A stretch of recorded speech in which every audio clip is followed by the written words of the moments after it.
Okay, a lot going on today. All right, couple of toppers to kick us off. Tomorrow, the president will travel to Greensboro, North Carolina, where he will visit North Carolina Agricultural and Technical State University for a tour of their new Harold L. Martin Senior Engineering Research and Innovation Complex, which opened in February.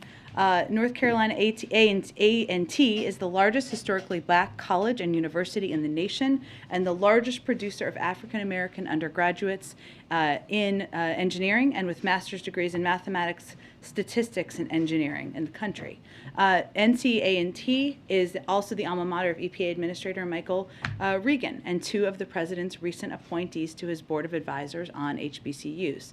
Since January of 2021, President Biden and members of his cabinet have prioritized visits to HBCU campuses across the nation, and the Biden-Harris administration has invested an unprecedented $5.8 billion in these critical institutions, with more to come this year. The president will meet faculty and students who are studying robotics and cybersecurity, and I'll talk about how investments in the Bipartisan Innovation Act can help build on the remarkable progress we've made over the last year in getting our economy back on its feet through the American Rescue Plan and in laying a foundation for an economic renewal that's made in America through the Bipartisan Infrastructure Law. Throughout his visit, the president will highlight the domestic manufacturing strategy and regional investments in areas such as advanced manufacturing and clean technology. He will discuss how Greensboro's economy and educational institutions are reinventing themselves for legacy industries to 21st century industries, and will benefit from the package of the Bipartisan Innovation Act, which will make historic investments in R&D, innovation, and manufacturing in America. That means stronger supply chains, more manufacturing jobs, and lower prices for consumers as we break up the bottlenecks like semiconductor chips that have driven inflation over the last year. 473,000 manufacturing jobs have already been created on the president's watch. He wants to build on that success by passing the Bipartisan Innovation Act to create more good-paying jobs and lower prices for working families. Also wanted to note that today, during Black Maternal Health Week, Vice President Kamala Harris will convene a first-ever White House meeting with cabinet secretaries and agency leaders to discuss the administration's whole-of-government approach to reducing maternal mortality and morbidity. In December of 2021, Vice President Harris announced a historic call to action to improve health outcomes for parents and their young children in the United States. Today, the administration is making additional announcements as part of our continued response to that call to action. The announcements include 11 states and the District of Columbia working with the Centers for Medicare and Medicaid Services to expand Medicaid coverage through the American Rescue Plan from 2 months to 12 months following a pregnancy. CMS's birthing-friendly hospital designation, which would assist families in choosing hospitals that have demonstrated a commitment to maternal health, will go live with initial quality measures in the fall of 2022. Final piece, and then we'll get to your questions.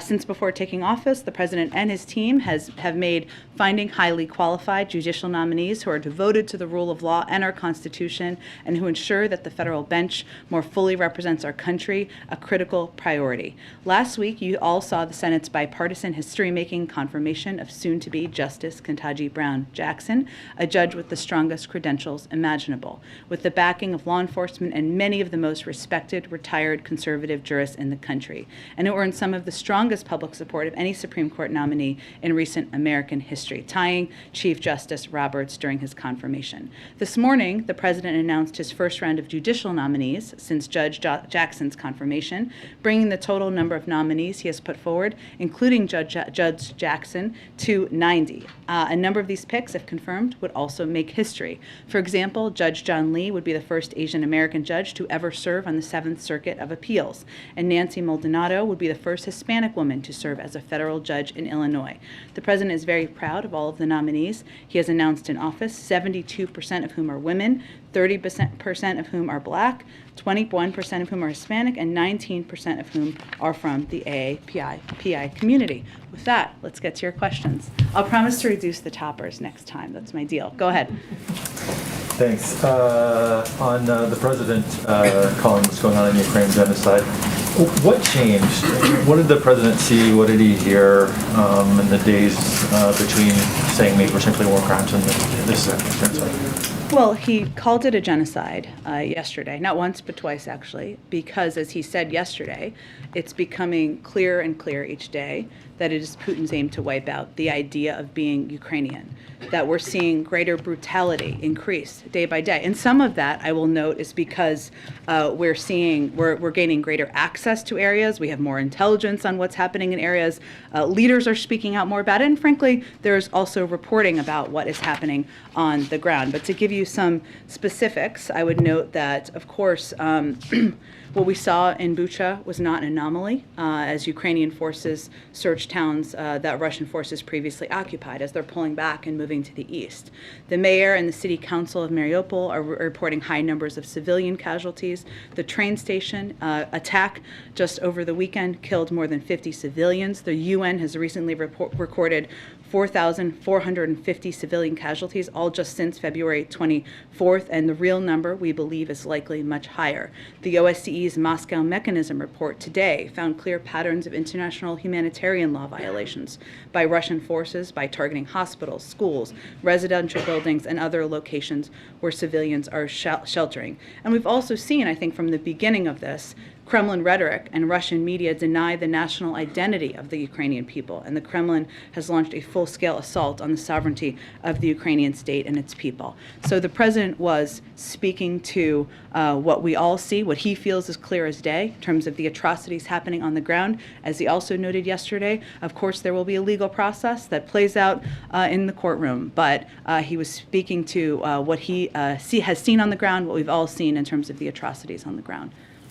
And as a follow-up, might he call on Germany to impose a natural gas ban, given what he said? Well, we've been in ongoing discussions with our European partners, including Germany, but it is a decision they will make, and the president certainly supports their right to do exactly that. Go ahead. Thanks, Jen. A question about the president's conversation today with President Zelensky. Did they talk about the possibility of moving U.S. diplomats back into Ukraine? I don't have more details of that. I will tell you that our objective is to do exactly that. And we, of course, assess in a process that's led by the State Department, security considerations, who the right personnel to go back first would be, and that certainly is something the president would like to see, but I'm not aware of him providing an update on that today. Also, President Zelensky tweeted that he and the President Biden agreed to, quote, enhanced sanctions. What does that mean? Additional sanctions, the consideration of additional sanctions, and that's certainly something we're continuing to consider, and the president conveyed that as well. And then back to the question about genocide. Last week, Jake Sullivan was here at this podium. He said we have not yet seen a level of systematic deprivation of life of the Ukrainian people to rise to the level of genocide. So is it now the White House position that you have actually seen a level of systematic deprivation that would qualify as genocide? Well, the president spoke to that twice yesterday, and of course he's the president, and we are here to implement his views. And then finally, has the U.S. or any non-governmental partner had any ability to assess with any greater certainty that any kind of chemical or nerve agent was actually used in Mariupol? We don't have any update on that at this point in time. Go ahead. Thank you, Jen.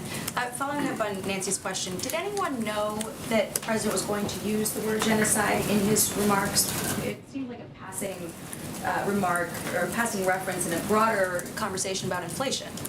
Well, he's the president of the United States and the leader of the free world, and he is allowed to make his views known at any point he would like. So it was not scripted then, it wasn't pre-planned? Again, I think we shouldn't misunderstand who he is and where he stands in the totem pole, which is at the top. Okay. And then on the call today, can you clarify one other thing? There has been some reporting that the helicopters were not going to be part of the package, and then they went back into the package. Can you clarify if the call with Zelensky was the was the thing that put those helicopters back in the package? So on this, I know there's been some different reporting and confusion, so I appreciate you asking. We are, of course, in constant conversations with the Ukrainians, as is evidenced by this morning and the 2-hour call that Chairman Milley and Jake Sullivan had last week on what they need and how we can be helpful. It was unclear for a while from their side whether they wanted additional helicopters. We have provided them helicopters in the past, and today they made clear they wanted them in, so we said, great, there are helicopters in the package. The first bus of migrants arrived in D.C. today. Texas Governor Greg Abbott making good on his promise to send migrants to the president's doorstep. I think you previously called it a publicity stunt. Is that still the view of the White House? Can you give us any reaction to this busload of migrants arriving here in D.C.? Well, these are all migrants who have been processed by CBP and are free to travel, so it's nice the state of Texas is helping them get to their final destination as they await in their outcome of their immigration proceedings, and they're all in immigration proceedings. And then on your statement this morning, you had mentioned in that statement that the truck inspections have led, that Governor Abbott has been conducting, have led to disruptions for the food and automobile supply chains and rising prices for families. So is the White House blaming Greg Abbott for inflation? Well, I think we're trying to state the facts of what another political stunt that we're seeing happen and the impact of it. And what we're seeing is right now, factually, there's over $1 million in trade crossing over the U.S.-Mexico border every minute. These actions are impacting people's jobs and the livelihoods of hardworking families in Texas and across the country. That's not a political statement. That's a statement of fact. I'd also note that what we're seeing with these unnecessary inspections of trucks transiting ports of entry between Texas and Mexico are significant delays, which are resulting in a drop in commercial traffic of up to 60 to 70% in some ports. And that is significantly impacting the local and regional supply chains to the point that trade associations, officials, and businesses are calling for the Texas governor to reverse this self-inflicted gridlock. I'd also note that CBP officers are very good at their jobs, and Texas DPS does not need to replace CBP at the southern border. CBP has conducted a record number of drug seizures with more than 900,000 pounds of narcotics seized just in FY 2021. So the economic impact here, something that people of all political stripes are calling for a reversal of, is something that we think is significant and we felt should be shouted out. And then last one, does the White House still view inflation as transitory? That is the view of the Federal Reserve and outside economists, and they all continue to project it will come down this year. Go ahead. Yeah, Jen, just to make sure we're clear, first of all, on the question of genocide, because I know sometimes in the past the president's expressed his own opinion about issues. It's not necessarily been U.S. policy. So is it the U.S. policy that genocide is being committed in Ukraine, or was that the president's personal beliefs? Well, there is a legal process, as the president said yesterday, that will be undergone and will happen.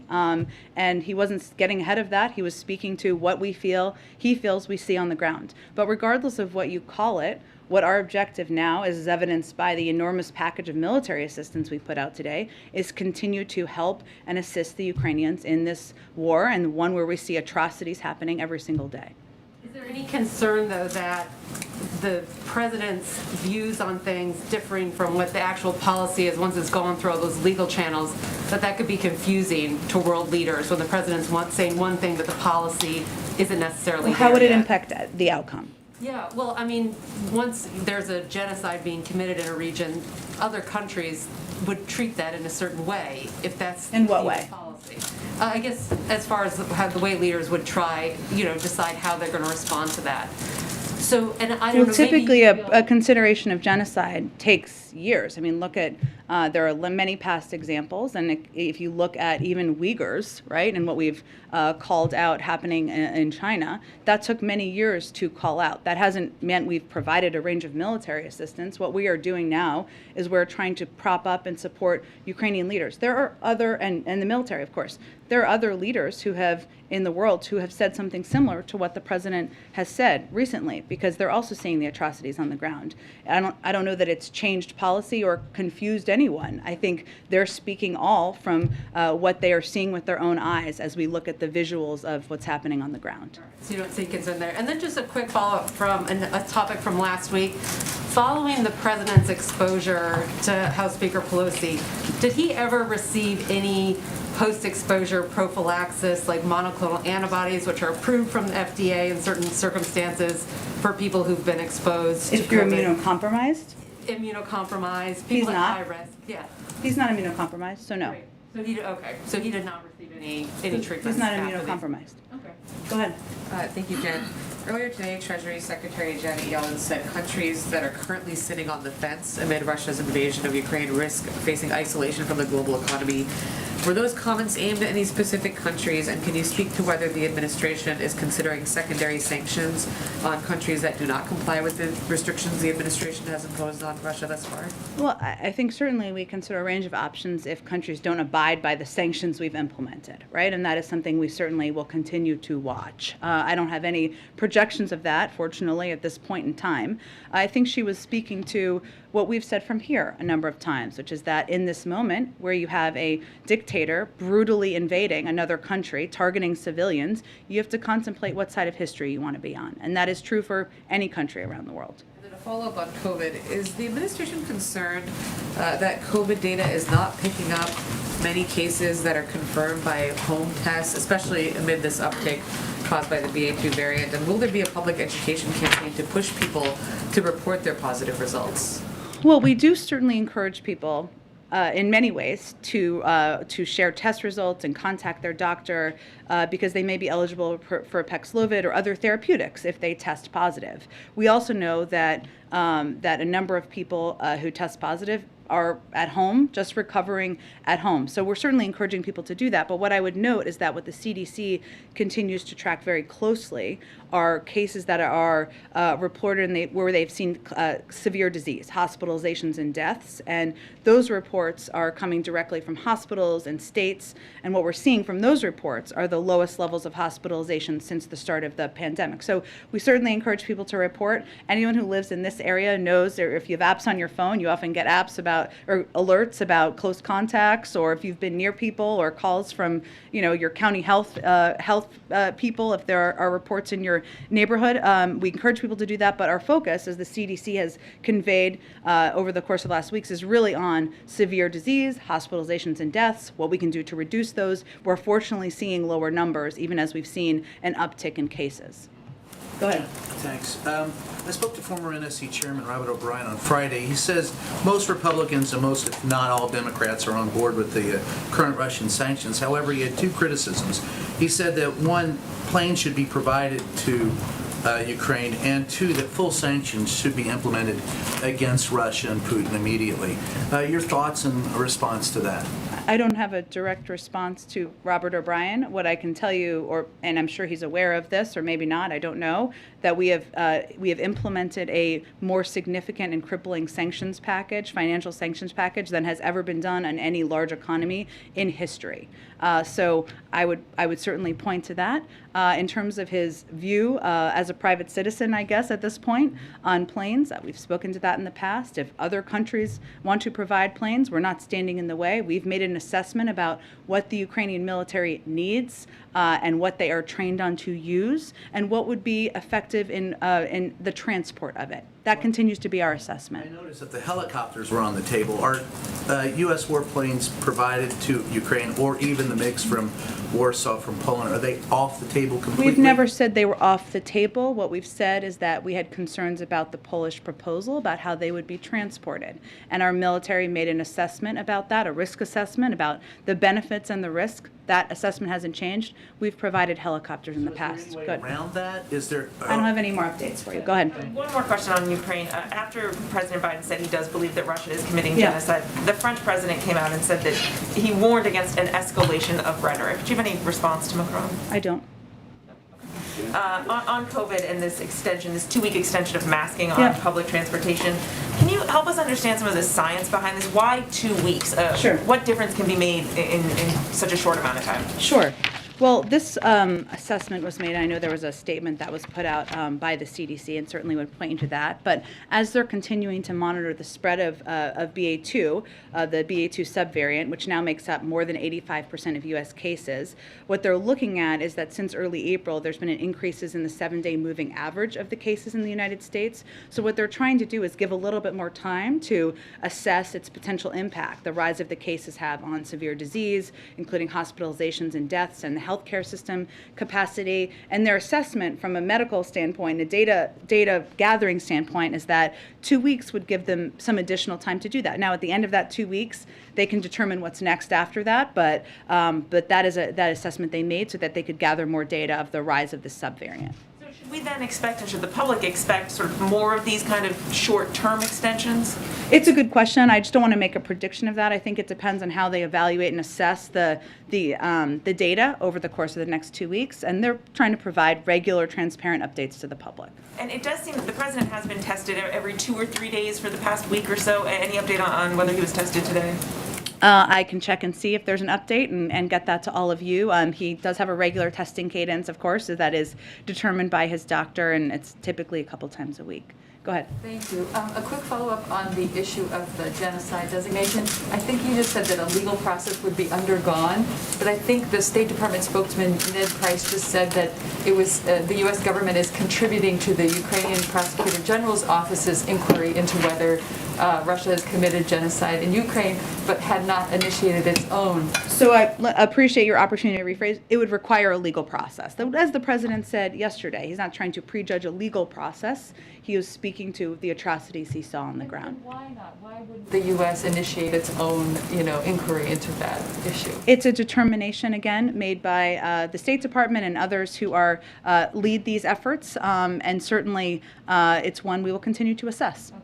And just a quick one on the issue with Greg Abbott. Is the White House planning to do anything to alleviate the supply chain disruptions or pressure him into rescinding the order? Well, obviously our preference is that he rescinds the order, and it's not just our preference, it's the preference of a number of trade associations, officials, business leaders, and others who are seeing the direct impact on commerce and on the economy and on business in the community. So beyond that, I think our effort today was to highlight what the impact is and how this is not a step that is in immigration policy or addressing root issues at the border. This is one that is hurting, has having a negative economic impact on people who work and live in that community, and the over $1 million in trade crossing over the border every day. Go ahead. Jen, 3 times now the president has made comments about the war that the White House or he himself subsequently said did not reflect U.S. policy or legal determination when he said Putin is a war criminal, when he said that Putin cannot remain in power, and of course his comment about this being genocide in Ukraine. Does this not send a signal to the world that there kind of is an asterisk next to anything that the president says? Well, when the president ran, he promised the American people he would shoot from the shoulder, is his phrase that he often uses, and tell it to them straight. And his comments yesterday, not once but twice, and on war crimes are an exact reflection of that. I don't think anybody is confused about the atrocities of what we're seeing on the ground, the horrors of what we're seeing in the ground, and different leaders around the world describe it in different ways. But what is unquestionable is what we're seeing is horrific, the targeting of civilians, of hospitals, of even kids, the president was calling it like he sees it, and that's what he does. If I could ask it this way, do you think that there is any danger to global leaders, including Vladimir Putin, to Olaf Scholz, if they can't be sure when they hear words coming out of the president's mouth, whether he is stating a personal opinion versus making a statement about U.S. policy? Do you have an example of somebody who's confused? A leader? Well, I think my colleague brought up Emmanuel Macron responding and saying, the use of the language genocide he sees as rhetorical escalation. President Putin is brutally targeting civilians and brutalizing a country right now. So this president, was speaking to what those atrocities are and what he is seeing on the ground. A number of other leaders have done exactly that. It does not change policy in the sense that we've seen these atrocities, unfortunately, for weeks now, and we're going to see more as Russia pulls back from parts of the country. So what our focus will continue to be, and the focus of leaders around the world, is to continue to escalate our military assistance, our security assistance, as we did today in providing a range of weapons that we have not even provided to them in the past. And that, I think, is what the Ukrainians are most focused on, and I think the global community is most focused on, how we're responding and how we're helping them. Could you explain, so if the U.S. were to legally determine that what is happening in Ukraine is genocide, what would the sort of legal obligations from the United States be at that point? It doesn't change a policy. There would be an international effort to explore that and an investigation at an international level. Those often take many years. And nothing has changed in terms of the president not wanting to send in U.S. troops to Ukraine. Correct, nothing has changed. Go ahead. Thank you so much, Jen. Two questions. One on policing. In Grand Rapids, Michigan, police just released the tape of a individual who was shot and killed by police. I understand it just happened while you were on the podium, Yeah. so you have not seen it yet. But I wanted to see if you believe the president will watch that, and the NAACP is now calling on the president to sign the policing executive order. Is there any update that you can provide about that? Well, on the last piece, the president absolutely wants to do exactly that. And it has to go through, it just takes some time to go through a process, but his intention is absolutely to sign a policing executive order into law, or not into law, but sign it with his authorities.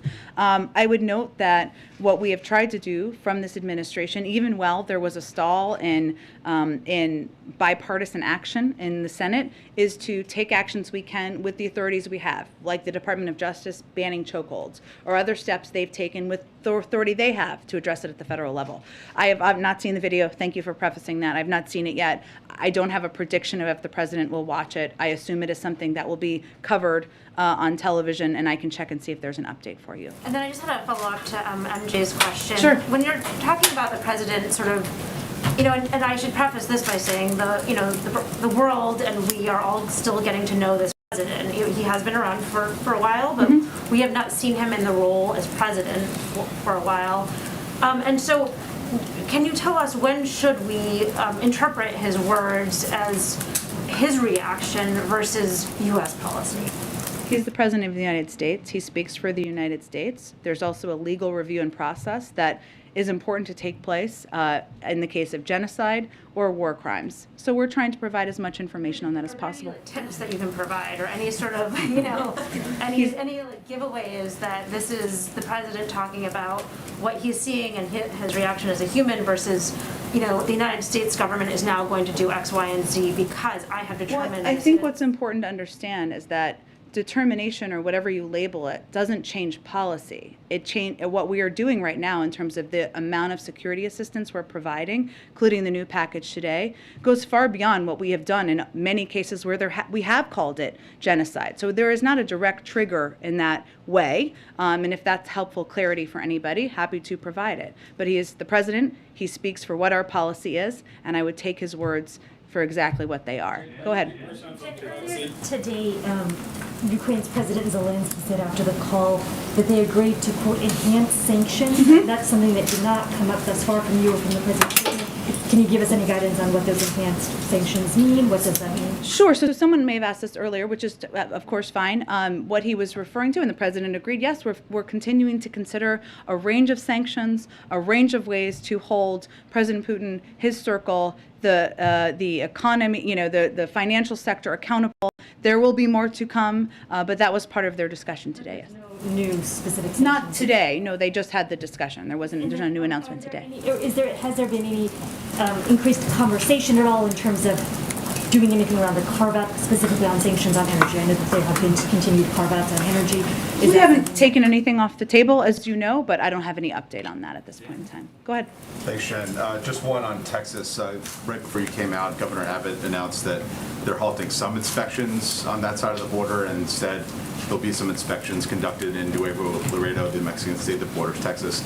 I don't know if you had seen that or want to have a chance to respond to it. Not yet, and I don't have an assessment on the impact, but I think the overarching view from not just us, but again, trade associations, officials, and businesses is that these are unnecessary inspections and that they are impacting the economy. I don't know I can't gauge from here what the economic impact will be, but I'm happy to take a look at that or have our economic team take a look at that.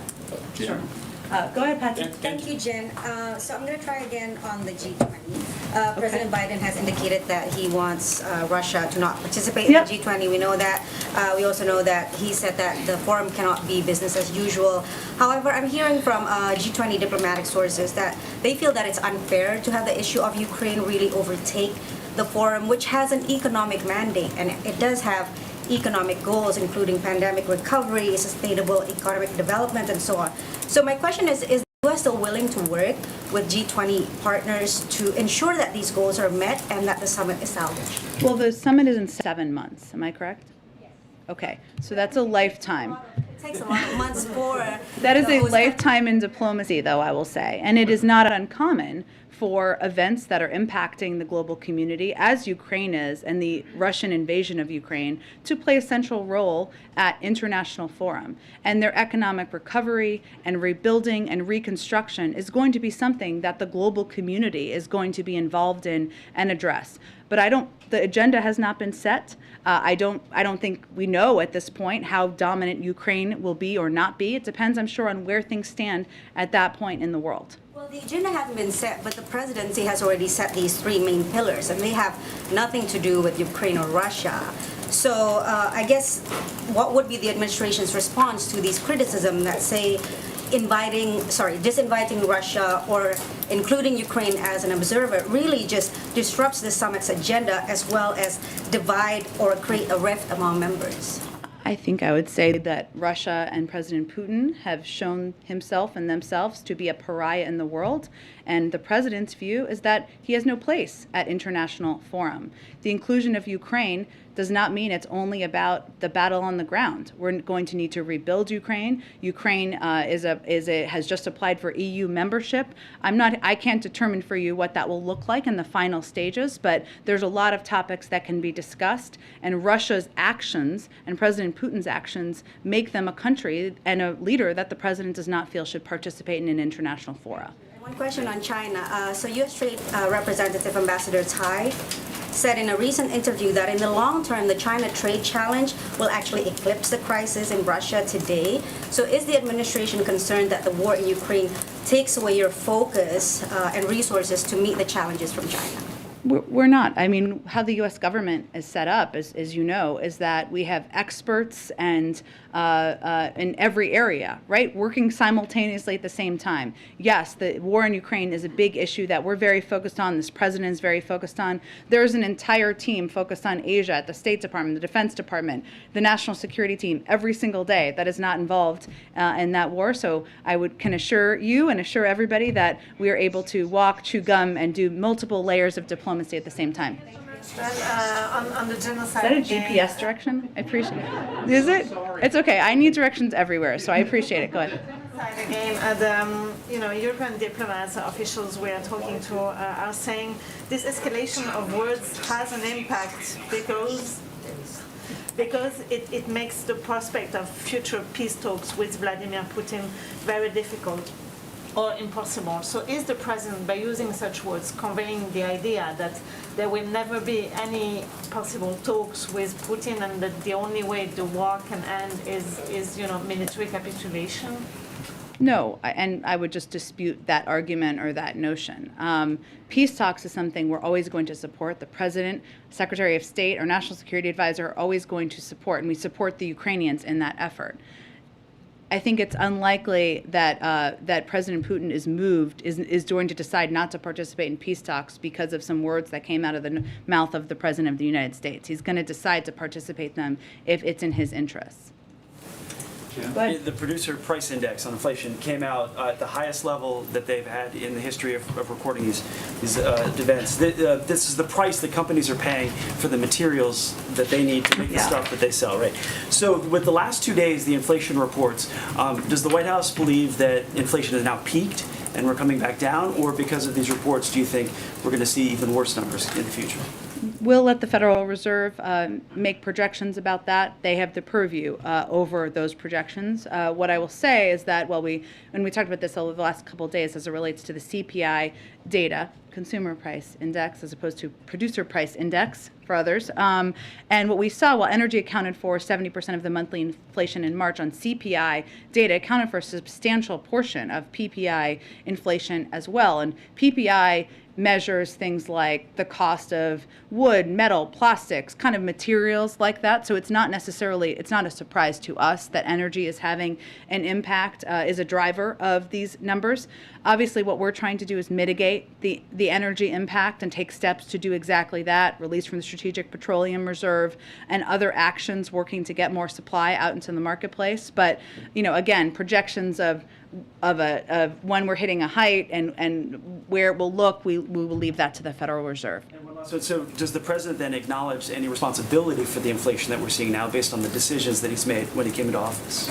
Well, I would say, as the president has talked about quite a bit, there are a range of factors, including the pandemic, the impact on the supply chains, and our effort. And what we've tried to do from the beginning is take steps to address the supply chains. And we've had a lot of success moving more equipment and goods through ports, et cetera. We've also seen, given energy is such a significant driver of this data, an increase in energy prices over the last month plus since the invasion of Ukraine. That's factual. That's based on data that we have seen out there. So our effort and our focus has been to try to address it and take mitigation measures when we can. But does he take responsibility for his decisions? Like some say the American Rescue Plan boosted demand when it didn't need to. Larry Summers was one of those. Well, the alternative would have been that we would have gone into a massive economic downward spiral, and many Americans would have not had enough food to put on the table. So we chose the other path. Go ahead. Thanks, Jen. Senator Schumer at a virtual event on student debt today said that he's talked personally to the president, quote, a whole bunch of times, and talking about canceling student debt. He said, "We're making progress, folks. We are making progress. The White House seems more open to it than ever before." Has the president had conversations with Senator Schumer, and is he, moving on this issue where he's more open to the idea of the president's always been happy to sign a bill into law passed by Congress that would cancel $10,000 in student debt. There hasn't been any decision made about other executive actions. Has he shifted at all his thinking? Is he, open to He's always been happy to sign a law into a bill into law that canceled student debt. That hasn't changed. Go ahead.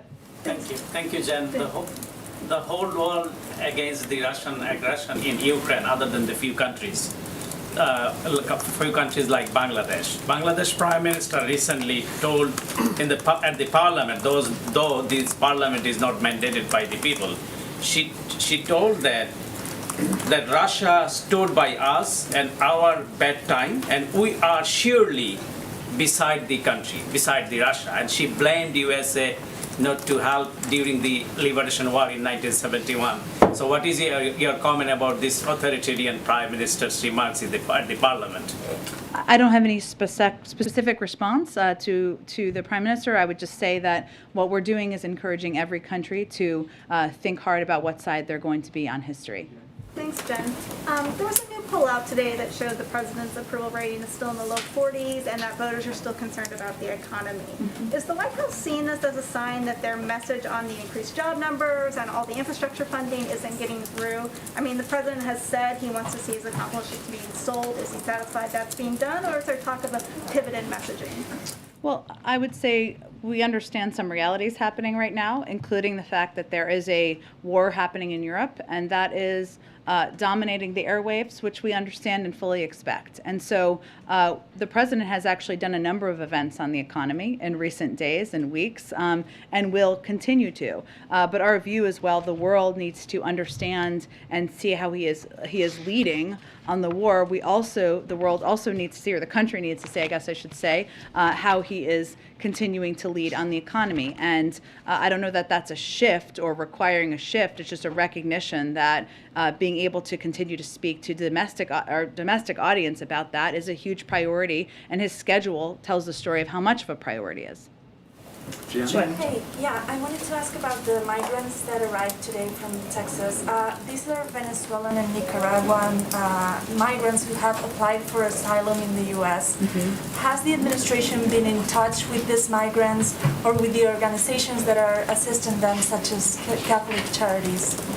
The migrants who have traveled on the bus from Texas, well, they're all in immigration proceedings, those who traveled on the bus, and so certainly that would mean they're in touch with the appropriate entities in the federal government about that process, but beyond that, I don't have any other updates. Nothing you have not been in touch with them to make sure that their rights are respected. Well, that certainly is of vital importance to us, and as we've stated many times from here, nobody can forcibly be put on a bus. They would have to voluntarily be put on the bus, and if there are concerns about that, we would expect they would contact appropriate authorities. And even if these migrants wanted to get out of Texas, do you find it troubling that the Texas governor used them as props to make a political point to the White House? Do you worry that this might reinforce the narrative that profiles undocumented people as criminals or bad people?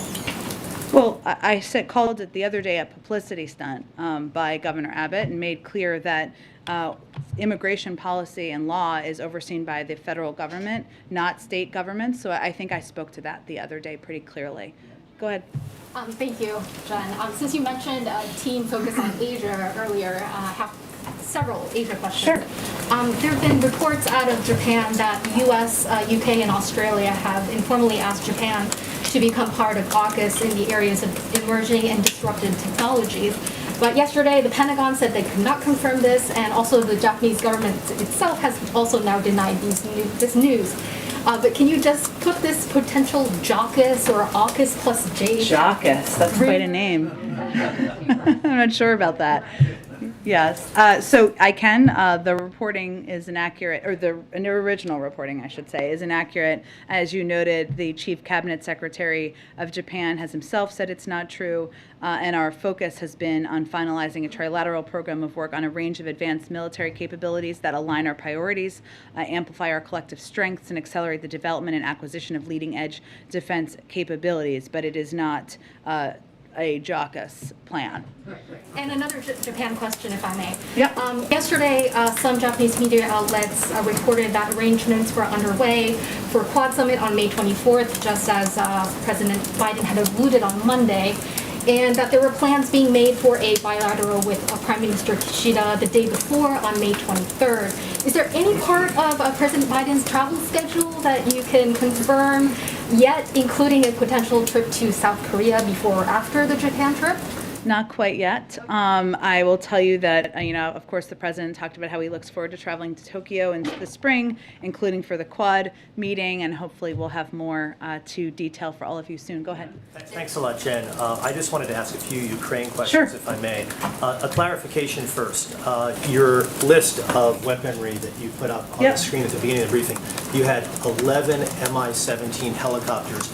Generally, there are two versions of that helicopter. One's a transport version, the other one is an armed gunship. Which version are you supplying to? I'm happy to get greater clarity from the Department of Defense. Obviously, because of the earlier questions, you noted it was, do they want them, do they not want them? They were just added back in, so we'll see if there's more detail. Thank you. And then on sanctions, when I hear the possibility of more sanctions being brought against the Russian government, perhaps individuals in Russia, I'm just a little confused that you haven't thrown everything at Russia already. What's left, and why haven't you thrown everything at Russia already in terms of sanctions? Well, there's always more that can be done on the sanctions front. Additional financial institutions, there's always secondary sanctions. There's a range of steps that can be taken. We have already done to date, as I noted a little bit earlier, the most significant and crippling sanctions package that has ever been done to a modern, like a big economy ever in history. So there's processes that you have to go through to consider, to evaluate the impact on the global economy, on our economy, whether steps and the assessment of that, and that's ongoing for additional options. Final one, on a no-fly zone, possibility of a no-fly zone being imposed by NATO. Sometimes spokespeople like you, Jen, you say all options are on the table. Is that an option that is ever going to be on the table? We have never conveyed from our end that it should be on the table.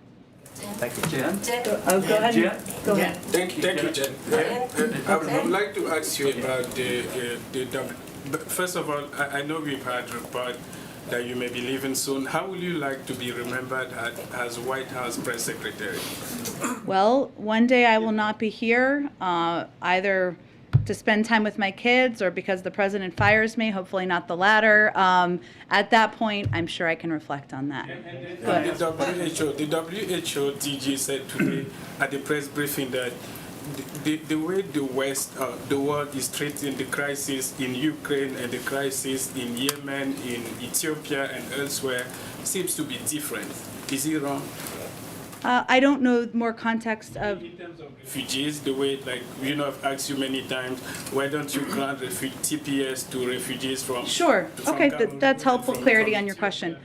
That's a process that is overseen by the Department of Homeland Security, and an assessment is made through that that process. So I don't have any updates for you on that. I know you keep saying that, but are you not supposed to lead the way? Like, these are people who are suffering. Ethiopia is unstable. Tens of thousands of people have been died. And we Millions of people have been spoken to that a number of times from here, from the State Department, from the Defense Department. All I'm conveying to you is that there are processes that happen through the interagency, and I don't have an update on the status of TPS designation. Thanks everyone so much. Final question again? All right.